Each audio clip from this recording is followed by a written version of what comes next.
मेरा नाम पवन है। मैं बहुत बड़े बिजनेसमैन का बेटा हूँ। मैं टूर में जाना चाहता था। मेरे घर वाले कभी भी मुझे जाने ना देते, इसलिए मुझे मजबूरी में यह रास्ता चुनना पड़ा। मेरे दोस्त मुझे बार बार कॉल करके पूछ रहे थे कि मैं कहाँ रह गया हूँ। वो सब दोस्त बिल्कुल तैयार खड़े थे, जबकि मुझे ही घर से निकलने में देर हो गई थी, क्योंकि मैं चाहता था कि सब घर वाले सो जाएं, फिर ही मैं निकलूं। और इस चक्कर में काफ़ी देर हो गई थी। ट्रेन के आने का वक्त भी हो गया था।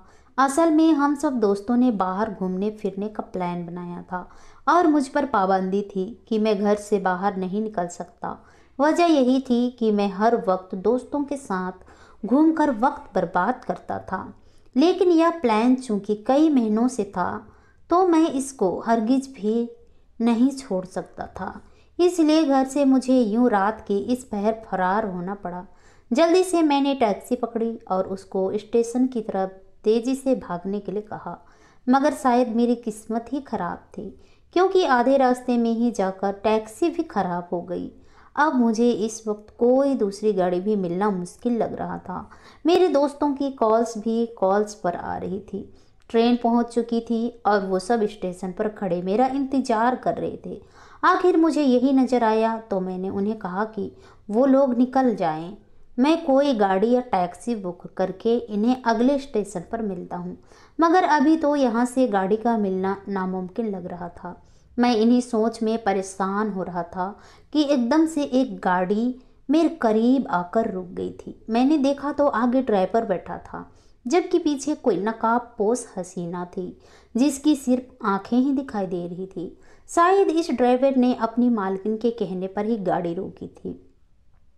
उसने मुझसे पूछा कि क्या मुझे किसी मदद की ज़रूरत है और मुझे क्या चाहिए था। मैं जल्दी से बगैर कहे गाड़ी का दरवाज़ा खोलकर बैठ गया और ड्राइवर से कहा कि किसी भी तरह मुझे स्टेशन पर पहुंचा दे। रात के इस वक्त किसी अनजान पर भरोसा करना खतरे की बात तो था ही, लेकिन मेरे पास और कोई चारा नहीं था।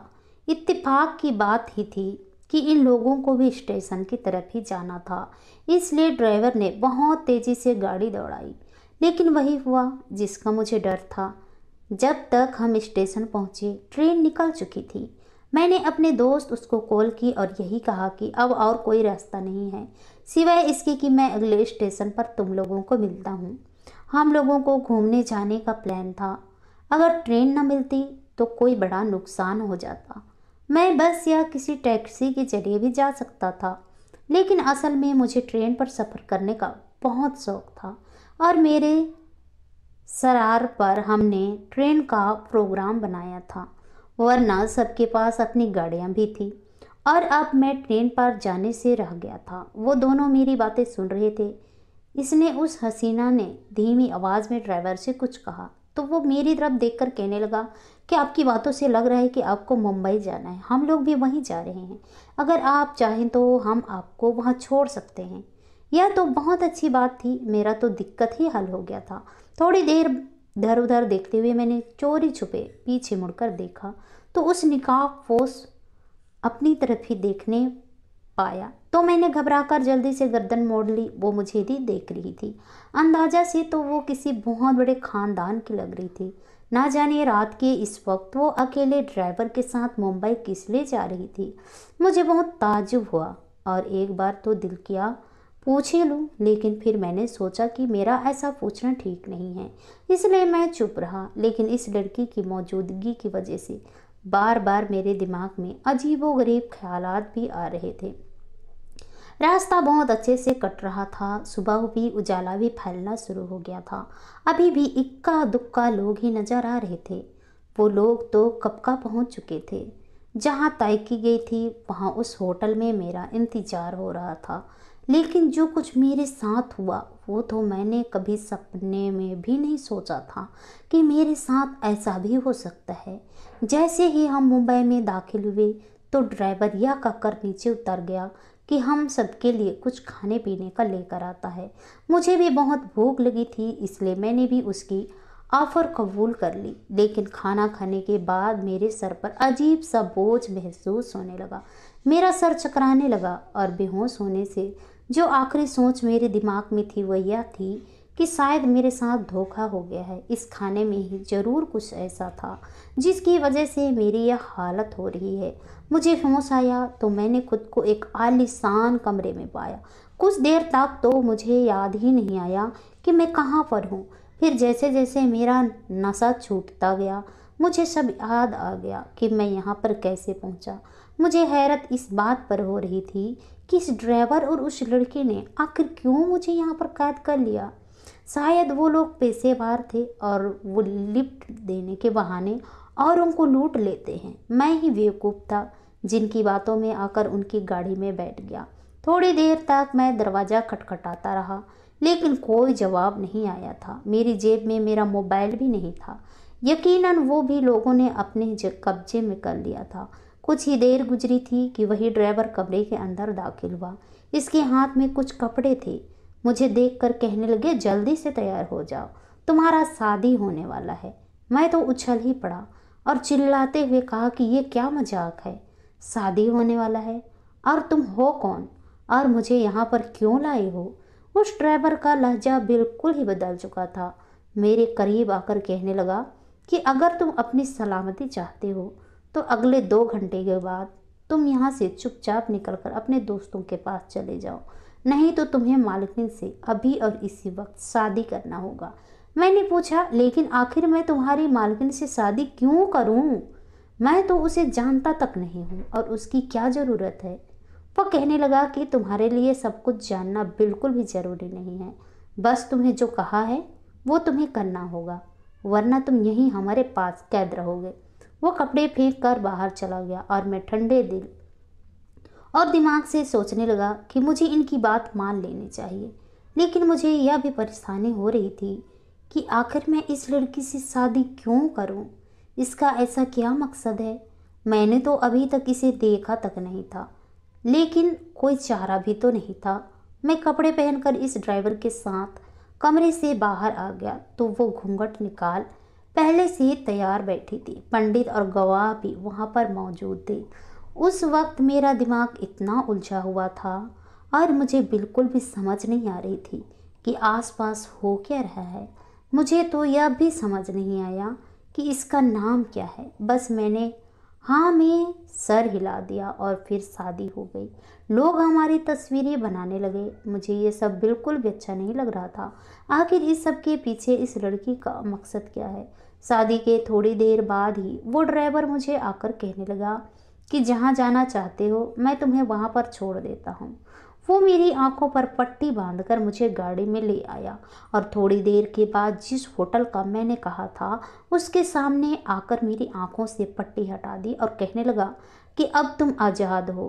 लेकिन मैं इसके आगे की पूरी बात सुनने से पहले ही गाड़ी से उतार कर होटल के अंदर की तरफ दौड़ लगा चुका था। यह सब कुछ जो मेरे साथ हुआ था मुझे कुछ भी समझ नहीं आ रहा था और अगर मैं अपने दोस्तों को बताता तो वो कभी यकीन ना करते, इसलिए मैंने इन्हें कुछ भी नहीं बताया और थोड़ी देर के बाद अपने आप को नॉर्मल कर लिया। अब मैं यहाँ पर इनके साथ घूमने आया था तो मैं इनकार करके इन विचारों का टूर खराब नहीं कर सकता था, वरना मेरा बिल्कुल भी दिल नहीं चाह रहा था। खैर, हम लोग 3 दिन काफ़ी घूमते फिरते रहे, नए नए जगहों पर गए। मेरा मूड भी काफ़ी हद तक फ्रेश हो गया और मैंने अपने दिल दिमाग से उस लड़की और उस शादी को एक बुरा हादसा समझकर निकाल दिया। लेकिन शायद किस्मत में हमारा एक बार फिर से आमना सामना होना लिखा था। जिस दिन हमारी वापसी हुई थी, इससे कुछ घंटे पहले मेरा एक दोस्त कहने लगा कि मेरे रिश्तेदारों के यहाँ पार्टी हो रही है और सुना है कि सबसे हसीन तवावा वहाँ पर नाचने गाने के लिए बुलाया है। मेरा ख्याल है कि हमें चलने से पहले इस महफिल में चले जाना चाहिए। सब लोग मान गए और हम वहाँ पर चले गए। थोड़ी ही देर बाद एक लड़की आकर वहाँ पर नाचने लगी। उसने अपने चेहरे पर नकाब पहनी थी। उसकी आंखें देखकर मैं चौंक गया। मैं उन आंखों से कैसे वो धोखा खा सकता था जिनको मैंने बहुत गौर से देखा था। ये वही लड़की थी जिसके साथ कुछ दिनों पहले मेरा शादी हुआ था। तो क्या ये एक तवायफ थी? मुझे यकीन नहीं आ रहा था। उस लड़की ने मुझे भी देख लिया था। एक पल को तो उसके हाथों पैर थम सी गई थी। मगर अगले ही पल वो फिर से अपने डांस में व्यस्त हो चुकी थी। लेकिन मुझे पता चल गया था कि मुझे देखकर वो काफ़ी सहम सी गई थी। मैं चाहता था कि मुझे पक्का सबूत मिले कि यह लड़की वही है, इसलिए मैं उसके ड्राइवर की तलाश में बाहर आ गया और कुछ ही देर के बाद मुझे वो गाड़ी और ड्राइवर दोनों नज़र आ गए। अब तो मुझे पक्का यकीन हो चुका था कि अंदर नाचने वाली लड़की वही है जिसने ज़बरदस्ती मुझसे शादी की थी। मेरा दिमाग घूमने लगा। मैं इतने बड़े खानदान का इकलौता वारिस और एक तवायब ने मुझे अपना पति बना लिया। मैंने भी सोच लिया था कि मुझे क्या करना है। मैंने इस ड्राइवर के पीछे से सर पर डंडा मारकर बेहोश कर दिया और डिग्गी में बंद कर दिया। इसकी वर्दी पहन ली और इसकी जगह गाड़ी के करीब खड़ा हो।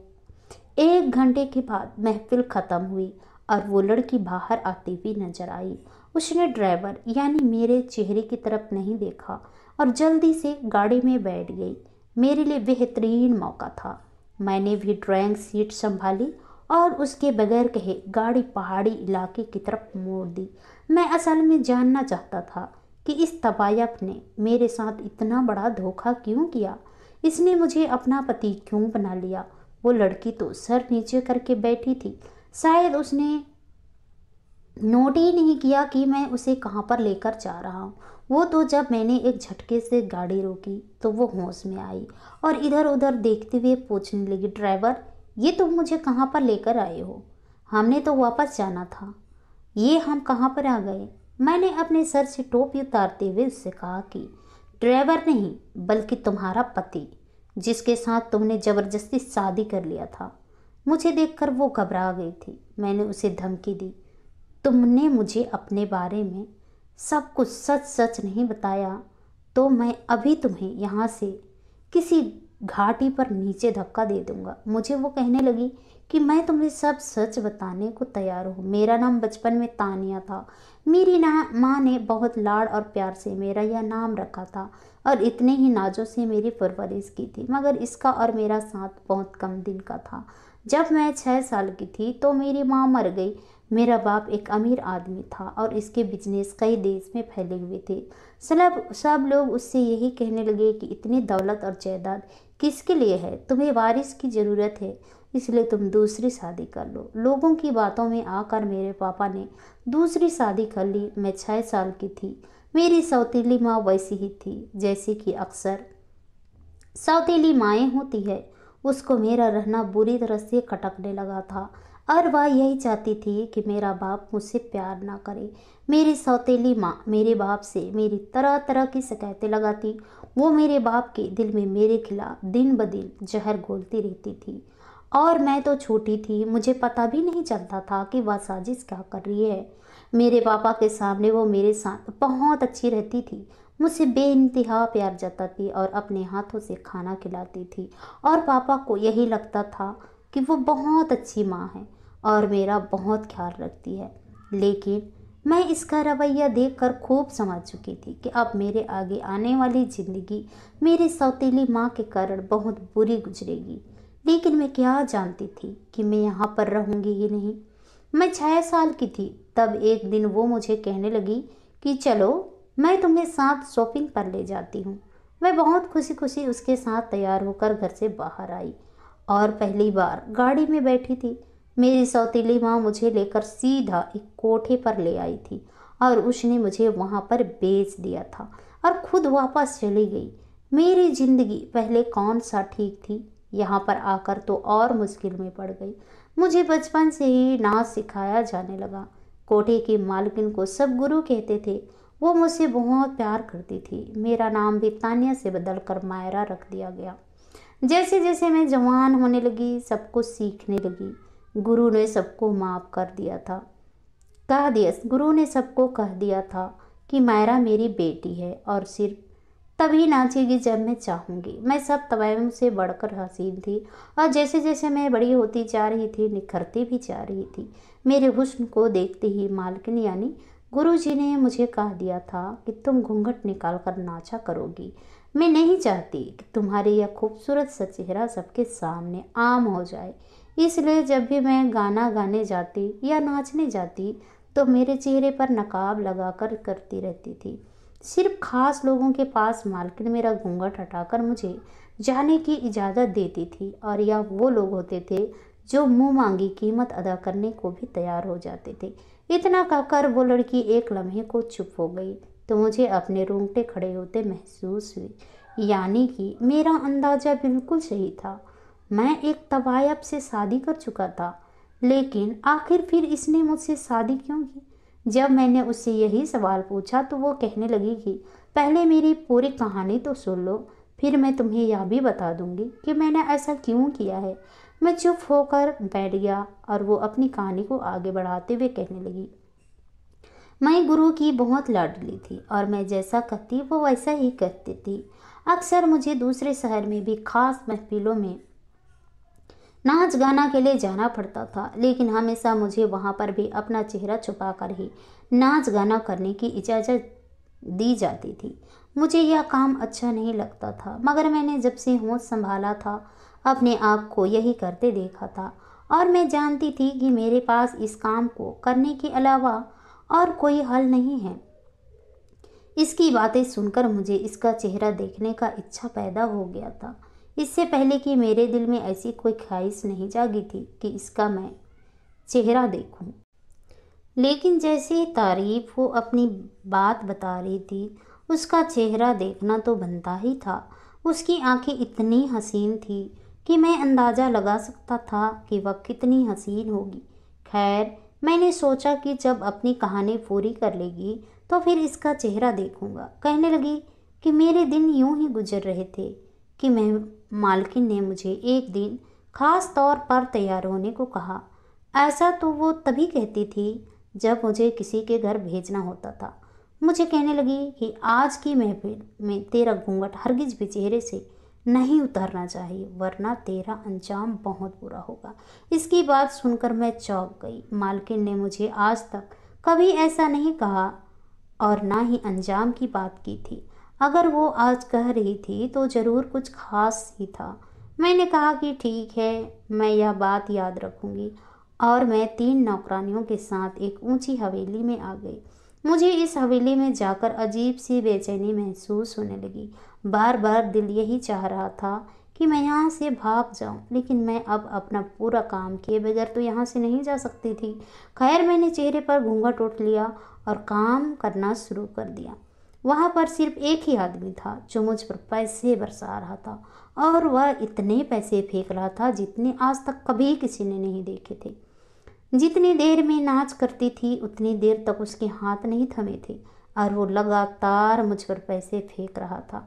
मुझे बहुत हैरानी हो रही थी कि आखिर यह है कौन, और इसके पास कितनी दौलत है जो यूं मुझ पर बेदर्दी से लुटा रहा था। दिल किया कि जरा थोड़ा सा घूंघट उठाकर इसका चेहरा तो देखूं, मगर मुझे साथ ही गुरु की बात याद आ जाती कि हरगिज भी चेहरे पर से घूंघट नहीं हटाना।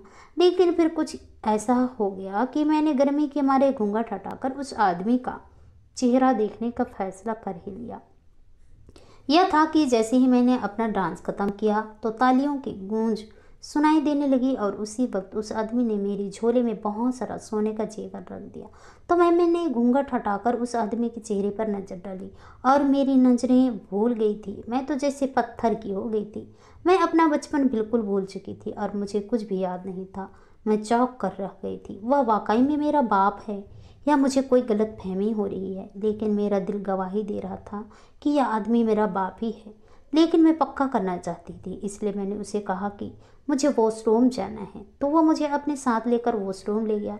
मैंने उससे दरख्वास्त की कि वो मुझे अपना कमरा भी दिखाए, तो वो मुझे साथ लेकर अपने कमरे में चला आया।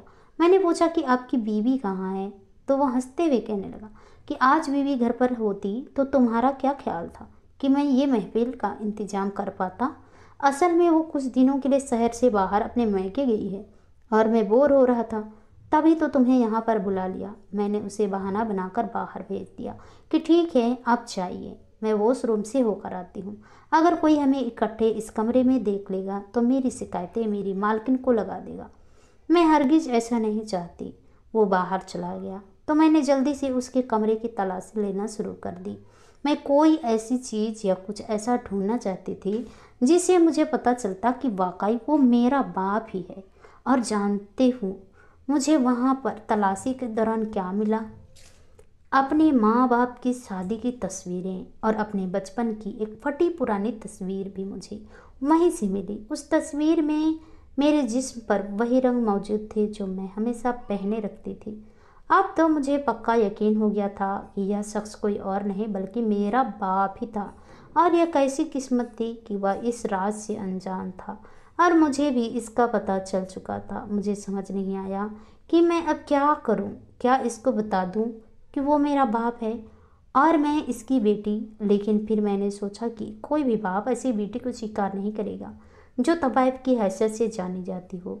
मुझे उस वक्त कुछ समझ में नहीं आ रही थी कि मुझे क्या करना चाहिए, इसलिए मैं चुपचाप वहाँ से वापस चली आई।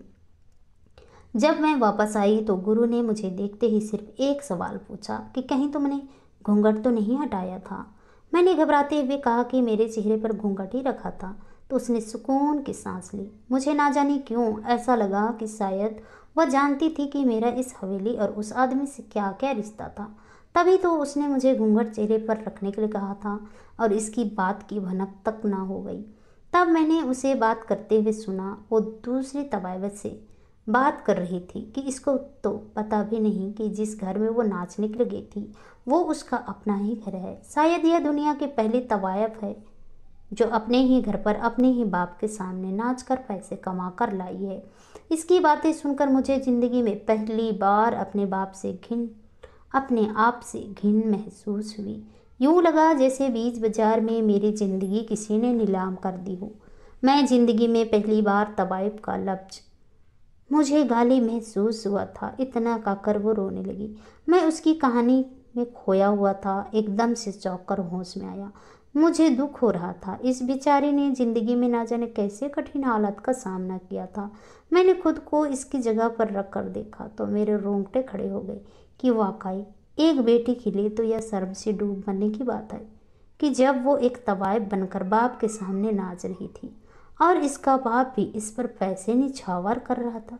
जरूर इस लड़की की कोई बड़ी मजबूरी होगी जो इसने ज़बरदस्ती मुझसे शादी किया था।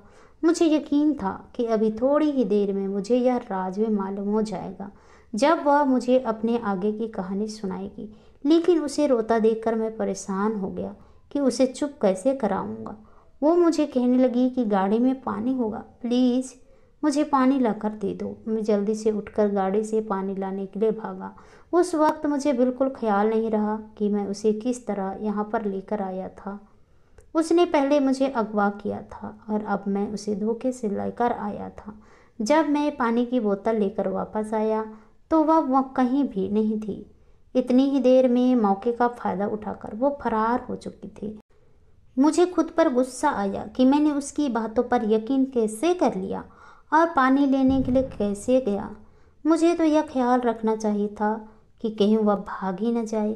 और अब जबकि वह फरार हो चुकी थी तो मेरा नहीं ख्याल था कि मुझे भी यहाँ पर ज़्यादा देर रुकना चाहिए। अगर वह पुलिस को लेकर आती तो मेरे लिए बहुत मुश्किल हो जाती। मैंने उसके ड्राइवर को डिग्गी से बाहर निकाला और उसके चेहरे में पानी के छींटे फेंके। मुझे यकीन हो गया कि वह 5 मिनट में होश में आ जाएगा। तो मैं गाड़ी की चाबी उसके पास फेंक कर खुद वहाँ से भाग गया। मैं सारे रास्ते इधर उधर देखता रहा कि कहीं वो लड़की मुझे नजर ना आ जाए, लेकिन वो कहीं पर भी नहीं थी। ना जाने इतनी देर से वो कहाँ गायब हो चुकी थी। मैं उसे तलाश करना चाहता था लेकिन मुझे बार बार मेरे दोस्तों की कॉल आ रही थी। हमारे वापस जाने का वक्त हो गया था। मेरा बिल्कुल भी दिल नहीं चाहता था कि मैं वापस जाऊं। मैं उसे तलाश करके अपने सवाल का जवाब तक मालूम न कर लेता तब तक मुझे चैन नहीं मिलता था। मैं उससे पूछना चाहता था कि आखिर उसने मुझे ज़बरदस्ती शादी क्यों किया, लेकिन अब मैं इतने बड़े शहर में उसे कैसे तलाश करता। इसलिए और कोई चारा नहीं था कि मैं वापस ही चला जाता। अपने शहर पहुंचकर जब मैं घर गया तो सब बहुत ज़्यादा नाराज़ हो रहे थे, लेकिन मैंने उन्हें मना ही लिया। धीरे धीरे मैं अपने कामों में व्यस्त होने लगा, लेकिन एक पल के लिए भी तवाइफ हसीना मेरे दिल और दिमाग से नहीं निकली। हर वक्त उसके बारे में सोचता रहता था, ना जाने क्यों, लेकिन मुझे यही मालूम होता कि जैसे वो कहीं मेरे आसपास ही है। उन्हीं दिन मामा ने मेरी शादी के लिए लड़कियां देखनी शुरू कर दी। मैंने भी हाँ कर दी क्योंकि अब मैं भी संजीदगी से अपनी नई जिंदगी की शुरुआत करने के बारे में सोच रहा था और मैं चाहता था कि जो कुछ मेरे साथ हुआ है मैं उसे भुलाकर नए सिरे से अपनी ज़िंदगी के साथ खुश होकर ज़िंदगी गुजार करूँगा। शादी की शॉपिंग के दिनों में अचानक एक दिन मुझे ऐसा महसूस हुआ जैसे मैंने उसे बाजार में ही कहीं देखा है। एक नकाबपोश लड़की को देखकर मुझे उसका अंदाज़ा हुआ था। मैं जल्दी से उसके पीछे भागा, मगर जब करीब जाकर देखा तो कोई और ही थी। मैंने खुद को डांटा कि आजकल मुझे वो ज़्यादा क्यों याद आने लगी थी और उसका मेरा मिलना एक हादसे के अलावा और कुछ नहीं था। लेकिन दिल कहाँ मानता है, ऐसा लगने लगा था जैसे मुझे उससे मोहब्बत हो गई है। लेकिन अब क्या हो सकता था, वो दुनिया की भीड़ में गुम हो चुकी थी। रब जाने हमारा सामना कभी ज़िंदगी में होता भी या नहीं, लेकिन किस्मत बड़ी चालाक थी। ऐसे मोड़ पर मेरा और उसका आमना सामना करवा ही दिया कि जिसका मैंने सोचा भी नहीं था। शादी के बाद जब पंडित साधु शुरू करने ही वाले थे कि अचानक मैंने देखा कि सामने से काली चादर में अपना चेहरा छुपाए एक लड़की चली आ रही है। फौरन दिल ने कहा कि यह वही है, और जब करीब आई तो मैंने उसकी आंखों से उसे पहचान लिया। मुझे हैरत हुई कि वो यहाँ पर कैसे आई और उसे इस घर का पता किसने दिया। मामा ने हैरान होकर पूछा कि तुम कौन हो, तुम अंदर कैसे घुसी चली आई हो। तो एकदम से उसने अपने चेहरे से नकाब हटा दिया और कहने लगी कि मैं आपकी बहू हूँ। यकीन नहीं आता तो अपने बेटे से पूछ ले, हमारा शादी कुछ दिन पहले हुआ था। मम्मा और बाबा ये बेयकीनी सी मेरी तरफ देखा। मैं मना भी नहीं कर सकता था क्योंकि उसने अपने फ़ोन में मौजूद तस्वीरें सबको दिखा दी थी। मैंने शर्मिंदगी से सर झुका लिया, लेकिन अभी और शर्मिंदा होना बाकी था क्योंकि उसने सबको बता दिया कि वो एक तवायफ है और वो लोग अजीब नज़रों से मुझे और मेरे ख़ानदान वालों को घूरने लगे। लोग तरह तरह की बातें करने लगे। मैंने उससे करीब आकर गुस्से से कहा, क्या बात है, सबको बताना ज़रूरी था। तो वो कहने लगी कि हाँ, यह बहुत ज़रूरी था। तुम मुझसे बार बार पूछ रहे थे ना कि मैंने तुमसे शादी क्यों की, तो सुनो कि मैंने इस दिन की के लिए तुमसे शादी की। जरा अपने आसपास देख, सब लोग तुम्हारी माँ पर, तुम्हारे खानदान पर थू थू कर रहे हैं। हाँ, मैंने बदले के लिए शादी की। मैं तुम्हारी माँ से बदला लेना चाहती थी। जानते हो ये औरत कौन है जिसने मेरे हिस्से की सारी खुशियाँ तुम्हें देने के लिए मेरी ज़िंदगी बर्बाद की। अपने बेटे को इस जायदाद का वारिस बनाने के लिए मुझे इस घर से रवाना कर दिया। यह मेरी सौतीली माँ है जिसने मुझे उस कोठी पर बचपन में बेच दिया था। जब से मुझे यह हकीकत पता चली थी कि मैं इस घर की बेटी हूँ, मैंने यह जानकारी करवाई थी। मुझे जानकारी हुआ कि मेरी सौतीली माँ एक बेटा भी था जो इसके पहले पति से था। इस घर में वो तो मेरी माँ बनकर आई थी, मगर फिर जब उसने मुझे कोठे पर बेच दिया तो अपने पति यानी मेरे बाप से झूठ बोला कि बच्ची खेलने के लिए घर से बाहर निकली थी और फिर लौटी ही नहीं। और कुछ दिनों के बाद वह घर की तन्हाई दूर करने के लिए अपने बेटे को ले आई। यानी तुम्हें वो सारा प्यार और सारा वक्त मेरे हिस्से का था, वो सब कुछ तुम्हें मिला और इस सब के पीछे कोई और नहीं, तुम्हारी अपनी माँ ही थी। मैंने फैसला कर लिया था कि मैं इसे भी ऐसे ही छोड़ दूंगी कि यह ज़िंदगी भर संभल नहीं पाएगी। मैंने सबसे ही तुम पर नज़र रखी हुई थी और तुम्हारी एक एक हरकत के बारे में मुझे मालूम था कि आजकल तुम क्या करने की कोशिश कर रही हो। मैं चाहती थी कि तुमसे शादी करके तुम्हारी बीवी बन जाऊं ताकि सब लोग तुम्हारी माँ को एक तवाइफ की सास के तौर पर जाने और मैं अपने मकसद में कामयाब हो गई। इसकी बातें सुनकर मेरे कदमों से ज़मीन निकल गई। मैंने कभी सोचा भी नहीं था कि मेरी माँ इतनी नीचे गिर सकती है कि एक 6 साल की मासूम बच्ची की ज़िंदगी से खेल जाएगी। मैं इतना तो जानता था कि मेरे बाबा मेरे सगे माँ बाप नहीं हैं, लेकिन इन्होंने तो ही मुझे बाप का प्यार दिया था। तो क्या मेरी माँ के दिल में इतनी भी जगह नहीं थी कि वो उसको स्वीकार कर पाती। यह सब सुनकर बाबा के चेहरे पर भी हवाइयाँ उड़ी थी। इन्हें भी हकीकत का आज पता हुआ था। वो आगे बढ़कर उसको गले लगाने ही लगे थे कि वो पीछे हट गए और कहने लगे कि मुझे तो लगा था कि मेरा बाप एक बहुत नेक और शरीफ इंसान होगा, मगर आप भी एक अय्यास मर्दों की तरह निकले जिन्हें अपनी दौलत लुटाने के लिए एक तवायब के अलावा और कोई रास्ता नहीं मिलता। बाबा यह सुनकर शर्मिंदा हो गए और कहने लगे, आज के बाद ऐसा नहीं होगा। मेरी माँ ने कहा तुम अभी इसी वक्त इसे तलाक दे दो। मगर मैं फैसला कर चुका था। मैंने साफ इनकार कर दिया और सबके सामने उसका हाथ थाम कर कहा कि मैं ज़िंदगी भर के लिए इसको अपनाने को तैयार हूँ। मेरी माँ ने घर से निकाल जाने को कहा और मैं उसी वक्त वह घर छोड़कर दूसरे शहर आया। दुआ करता हूँ मेरी माँ को भी अपने गुनाह का एहसास हो जाए।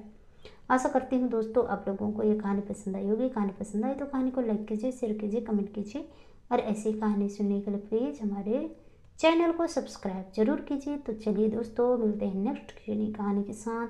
तब तक के लिए बाय बाय, अपना ख्याल रखिए।